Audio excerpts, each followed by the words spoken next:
In this episode, we sit down with Katie Conklin from Erika's Lighthouse to explore how free, evidence-based mental health education is reaching over 1 million students worldwide. From classroom lessons that help kids recognize warning signs to student-led empowerment clubs that are changing school culture. You'll discover practical tools that work for teachers, parents, and kids alike. Plus, hear powerful stories of how these programs are literally saving lives. I'm Tom. And I'm Jeannie. We are siblings on a mission to help kids become their strongest selves. Each episode, we share proven strategies with parents, teachers, and all who work with youth and teens to build resilient, confident kids who can tackle life's challenges and thrive. Welcome to the Raising Resilient Kids podcast. Jeannie, a few weeks ago, I was at the Indiana PE and Health Teacher Conference, and I saw our old podcast friend, Cassie Brooks. Oh, Cassie! Yes. What is one fun fact you remember about Cassie? Okay, well, Cassie gave us a lot of good information, but if you're going to ask me for the fun fact, it's that she manages a graveyard. She manages a graveyard. Because yes, who does that? I know. Who does that? That's right. Yeah. But another thing we learned about Cassie that she kind of introduced me to 2 years ago at the PE Health Teacher Conference was Erika's Lighthouse. Yeah. We kind of shared some of that information. After I heard about it from her, I went on their website. They've got so much information, like curriculums for teachers, but they've got stuff for parents and for families as well. And that's when I said, all right, we got to try to get Erika's Lighthouse on the podcast here to share all the great information, because there's a ton of information and it's all free. And as a result, I reached out to Erika's Lighthouse and got in touch with Katie Conklin. Katie was kind enough to join us for the podcast. So we're so excited to have her here. She joined Erika's Lighthouse in August of 2021.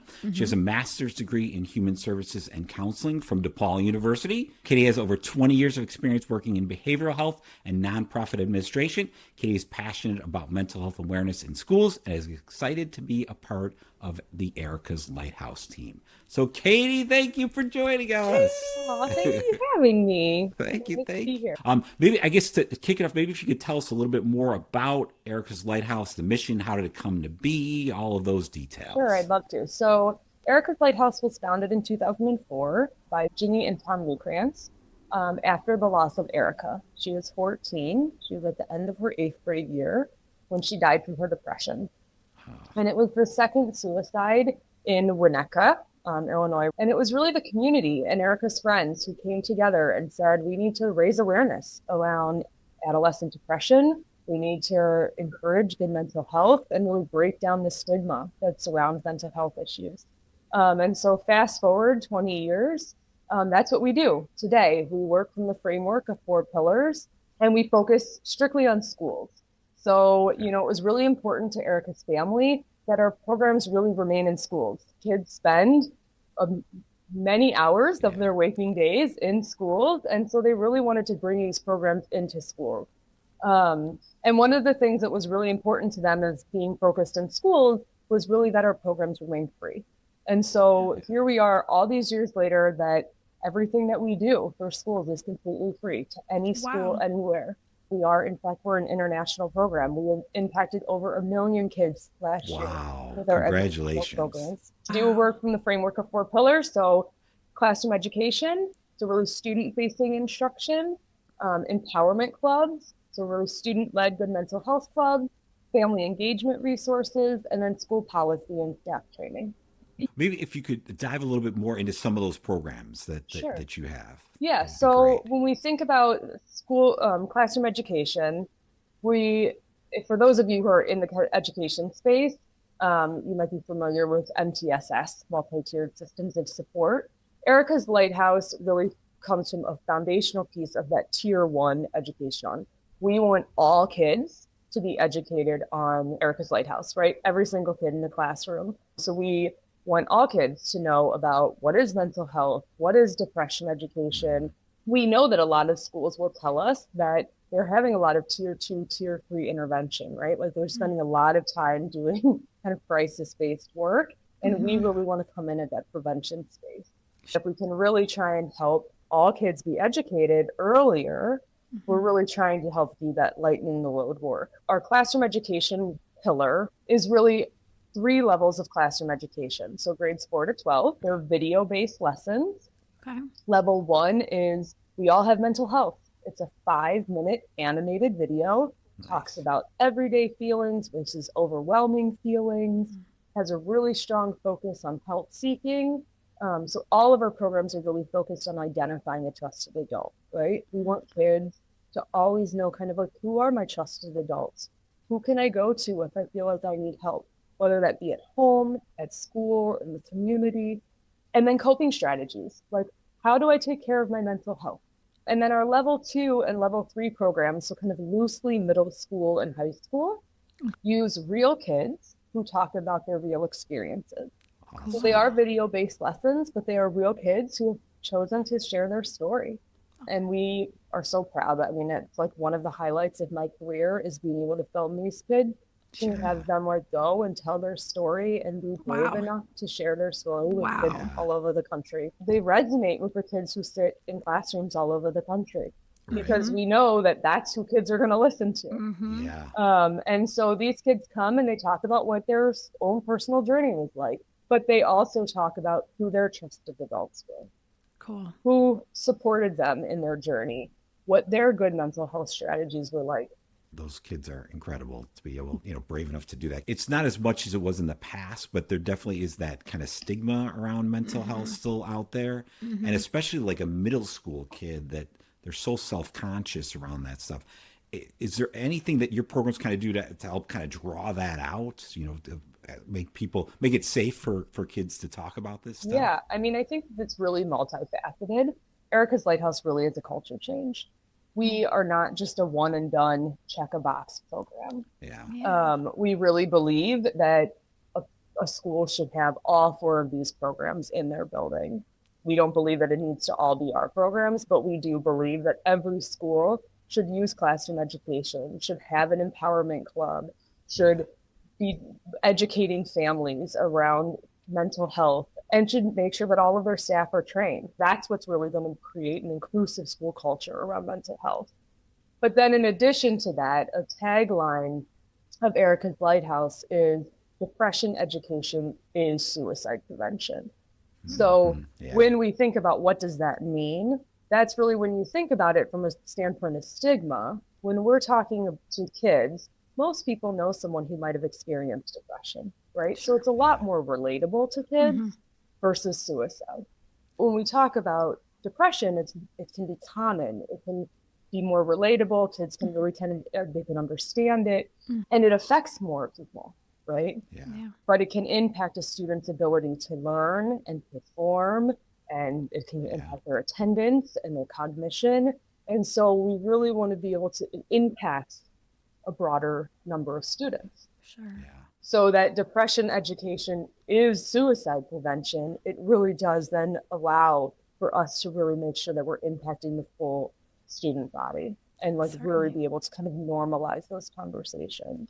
We're also making sure that we're having a culture of change in terms of that prevention and early identification. We absolutely want kids to understand signs and symptoms, but more than that is we really want kids to understand, who are my trusted adults? How do I seek help if I need help? Not just today, but maybe a year from now, 5 years from now, right? So we really are kind of normalizing those conversations and just kind of, if everyone in a building knows where to seek help, then the stigma isn't as great around seeking help.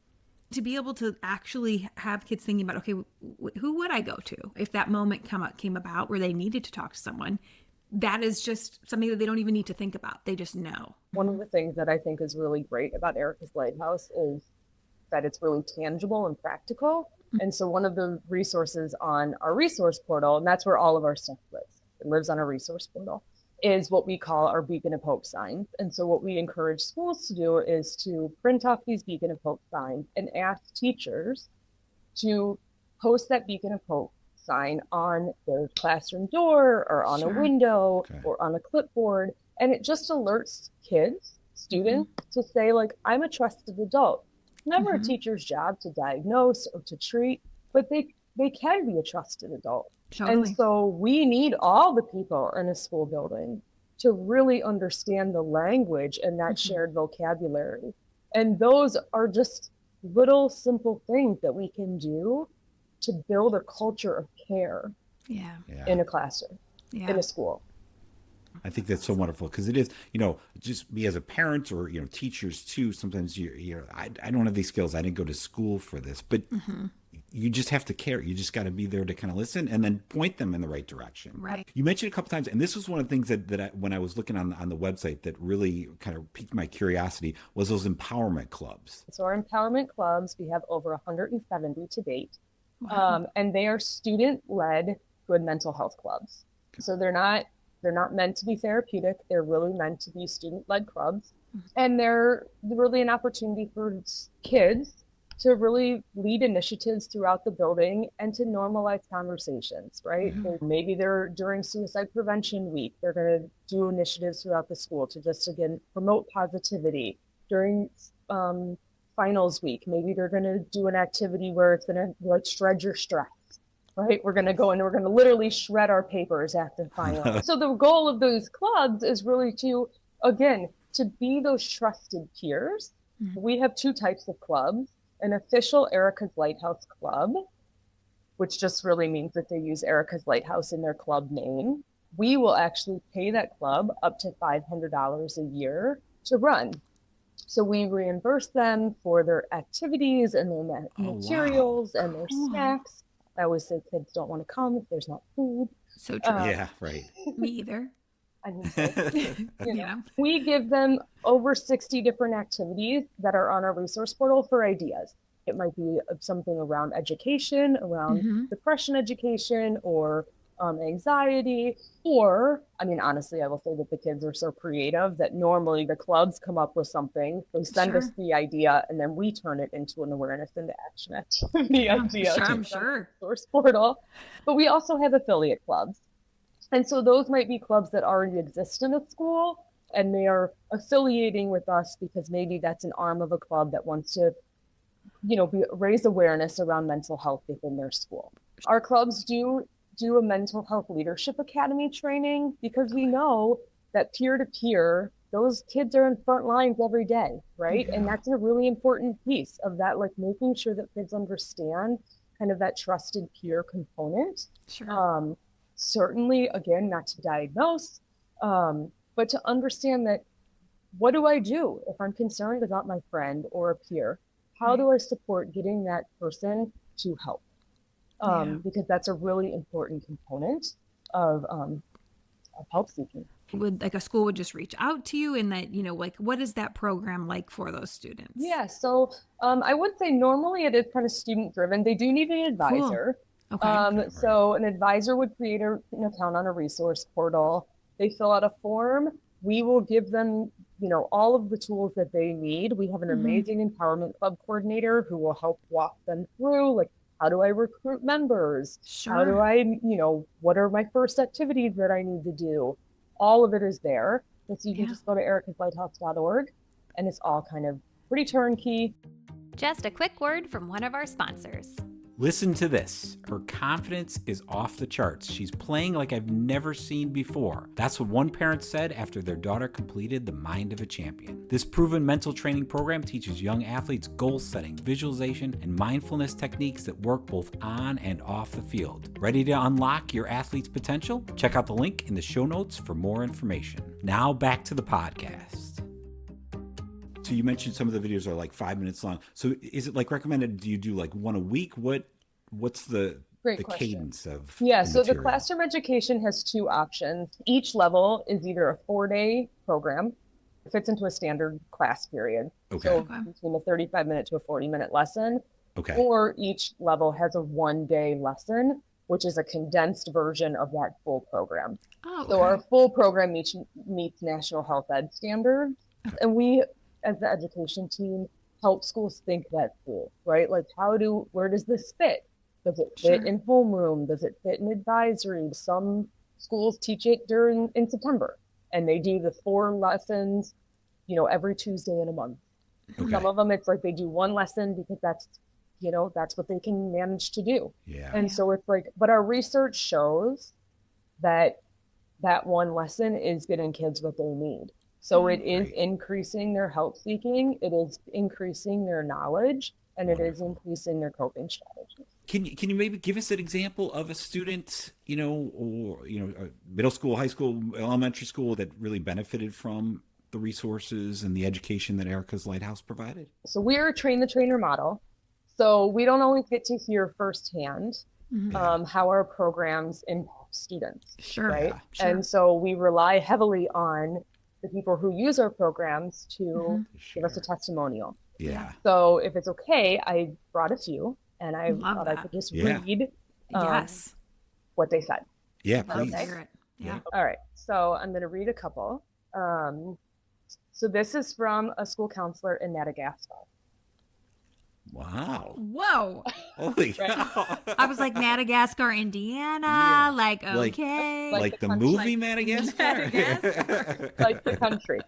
So they say, I hope you won't mind this long email, but I must take the time to express my deepest gratitude for the incredible work you do through Erika's Lighthouse. I have used other mental health programs in the past that were not only expensive, but also ineffective and lacking in meaningful resources. The services you offer have a profound positive impact on students' well-being worldwide, and I genuinely believe they save lives. I have many students on my caseload who are directly benefiting from your resources. Living and learning in Madagascar comes with unique challenges. Our students and families navigate political instability, inconsistent access to water and electricity, and the realities of daily life in a developing country. Beyond that, as an international school with high mobility, many of our students go through a grieving process each year as they say goodbye to friends they may never see again. These transitions, combined with the typical challenges of adolescence, make mental health support not just important, it's essential. Teaching mental health awareness is challenging work. The content can be triggering for some students, and finding the right approach requires both care and expertise. What I deeply appreciate about your curriculum is the way information is presented. It doesn't just help students understand what to do in an emergency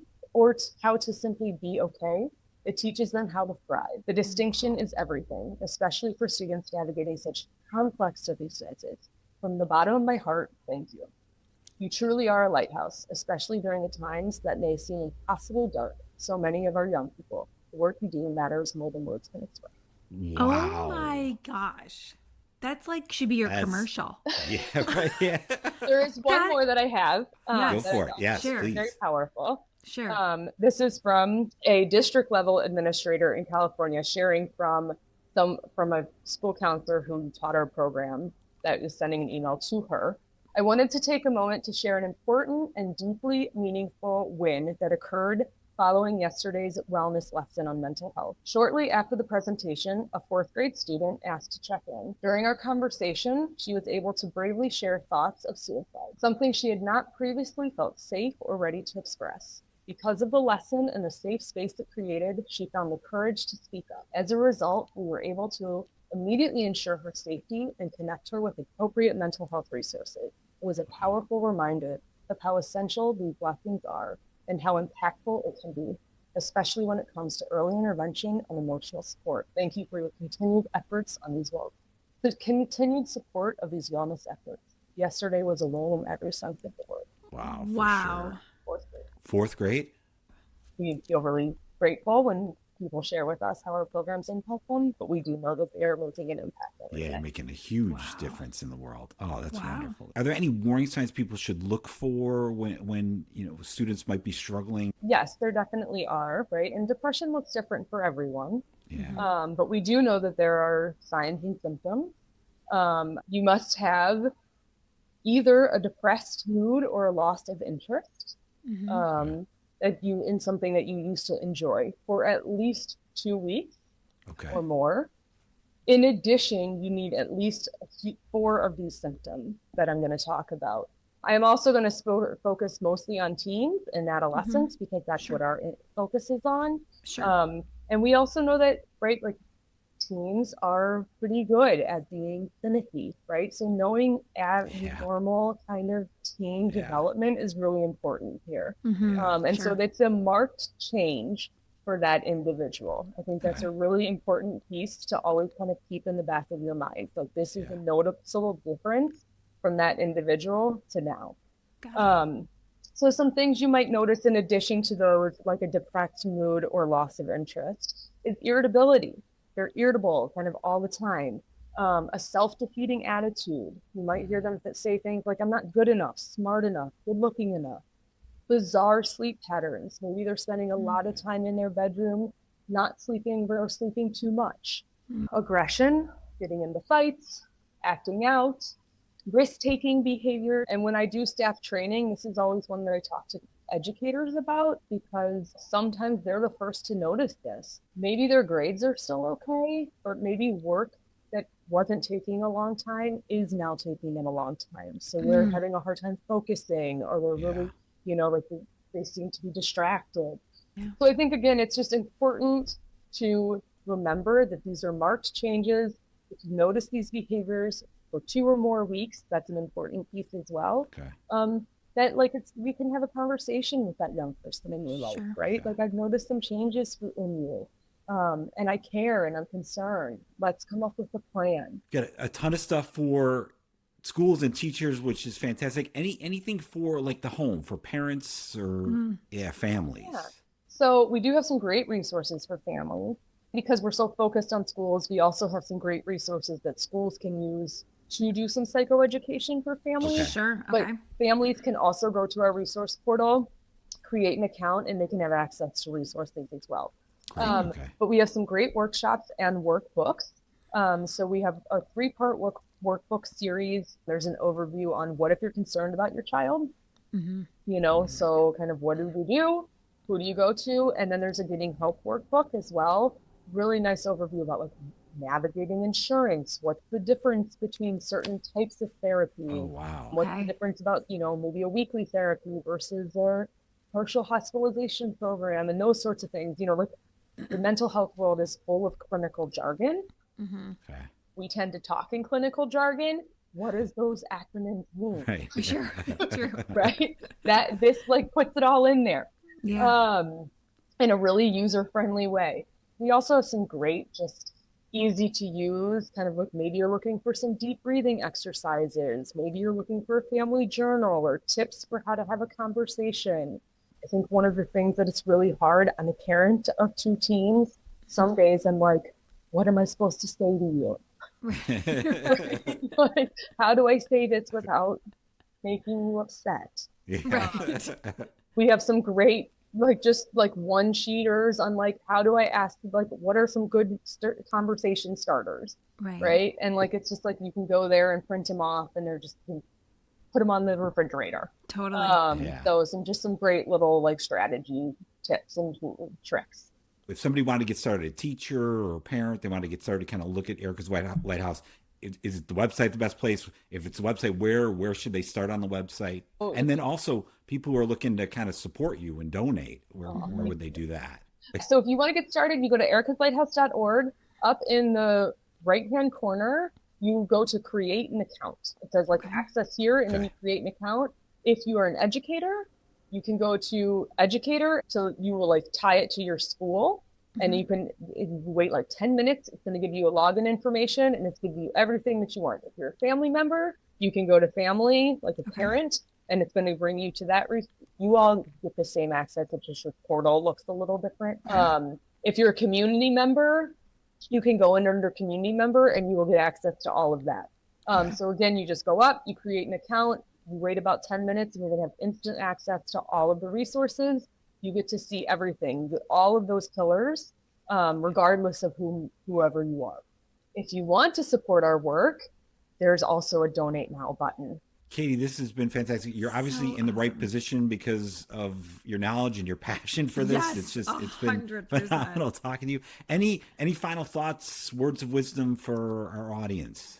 I think my final thoughts would be that I think sometimes we hear the statistics around youth mental health, and it can be overwhelming and alarming, right?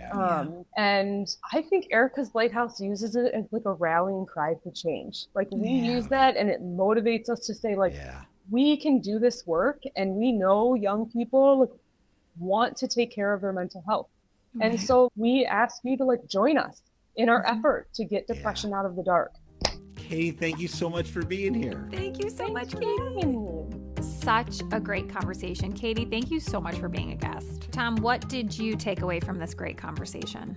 A couple things that kind of come to mind initially is she talked about how, it's not just a one and done, that you got to have it consistently throughout the year, which I think is really, real important. But I was surprised how, the research shows that just one session of it, they actually saw notable improvements. And then the second thing is just, the question that I asked, I really like those empowerment clubs. I think that's great to get kids involved where they're taking the initiative to spread this message and help their peers with these difficult topics, for sure. I was going to say, they really do cover a wide range of things in their programs and on their website, the resources for teachers in the classroom lessons, and then also for the parents and something just as simple as, she talked about like the meditation and the breathing techniques. And I can only imagine how difficult of a topic suicide is to discuss with young people. And so to be able to have something that is just like at the click of a button to give you some guidance on how to have those conversations, I think it is a really important thing to have. And then on top of that their resources are free. Yeah. So it makes things possible for them to be available to everyone. I agree completely. I definitely encourage everybody out there to look at the resources they have. Set up an account, take a look at the resources. Like Jeannie said, they're completely free. And then if you can support them, they're able to provide this for free because of the support they get from donors. So with the end of the year coming up, if you're looking for a good charity to support, we encourage you to support Erika's Lighthouse. Katie, thank you so much again for being a guest on the podcast. Thank you so much to Erika's Lighthouse for all that you do. And of course, thank you to Cassie for letting us know about this incredible organization. Well, rather the end of a year, 2025. Wow. Comes to an end. Comes to an end. And for 2026, we got a podcast coming up where we've got a little bit of a challenge for you. So stay tuned for that. I am really excited about our January podcast. I think we have a pretty cool challenge for all of you that I'm going to also be doing to help us be our best selves in 2026. But before that, happy holidays. Happy holidays, everybody. The Raising Resilient Kids podcast is sponsored by Happy You're Here, educational, safe, and joyful videos for kids. Through music, visuals, and sound, your baby, toddler, and preschooler will learn about letters, numbers, and so much more. Happy You're Here is quality screen time that both kiddos and their adults can feel good about. Head to www.youtube.com/@SoHappyYouAreHere to check it out, or click on the link in the show notes. The Raising Resilient Kids podcast is also sponsored by the Resilient Youth Program. If you're a parent, teacher, or school administrator who wants to incorporate a proven resiliency building program into your school's curriculum, then the Resilient Youth Teach the Teacher program is exactly what you need. This curriculum brings coping skills and life management tools into the school environment to help students better manage daily stress and positively impact their academic performance, mental health, and well-being. For more information, visit the Resilient Youth Teach the Teacher website in the show notes or at www.smarthwp.com/RY4teachers. That's www.smarthwp.com/RY4teachers. The Raising Resilient Kids podcast is produced, hosted, and edited by brother and sister team Tom and Jeannie Klishevitz. Do you have a question you would like answered by one of our expert guests? If so, visit www.smarthwp.com/Raising Resilient Kids podcast. Thanks for listening.